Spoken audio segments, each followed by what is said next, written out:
আমগো পাশে কেউ না। আল্লাহ তুমি কি দাও না? আল্লাহ তুমি কেন দাও না? আল্লাহ তুমি কেন দাও না?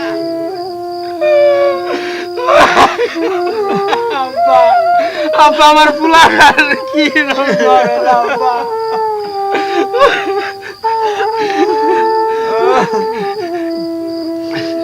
আরেকখান কাঁথা নিয়ে আসুন আব্বা। আমার পুলার গাটা চলে যাচ্ছে আব্বা। আরেকখান কাঁথা নিয়ে আসো। ভাই শিশিরের কি হয়েছে? খবর শুনছস নাকি? মুসলিম নাকি কালকে তোদের জমি দখল করতে যাইতেছে। মুসলিম ও চেয়ারম্যানের নাম ভাঙিয়ে খাইতেছে। কালকে যদি ওই মুসলিম আমার জমিতে যায়, আমার ওই জমিতেই রণখণ্ড লাগিয়ে দেব। তোরা চেয়ারম্যানের বাড়িতে যাবি, প্রত্যেকটা বাড়িতে যা বলবি সবাই যেন আমার পক্ষ নেয়, সবাই যেন আমার পক্ষ নেয়।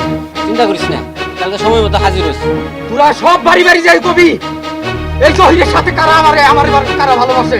আমরা আছি, তোরা সবাই আমার পাশে থাকবি, আমরা সাথে আছি। কালকে আমি রণখণ্ড লাগিয়ে দেব। যা তোরা যা। আচ্ছা যাই তাহলে। তোরা যা। আমার ধন সম্পত্তি সবকিছু ভোগ করে খাওয়ার কারণে আজকে আমার পোলারে আমি কোনো ভাত খাওয়াইতে পারতেছি না। এই মাটির তলে ঘুমিয়ে আছে কত অবিরাম, রফিক, শফিক, জব্বার, আর কত নাম। এখনো মাঝে মাঝে মুক্তিযোদ্ধারা দুঃখ করে বলে, কাদের জন্য যুদ্ধ করেছিলাম।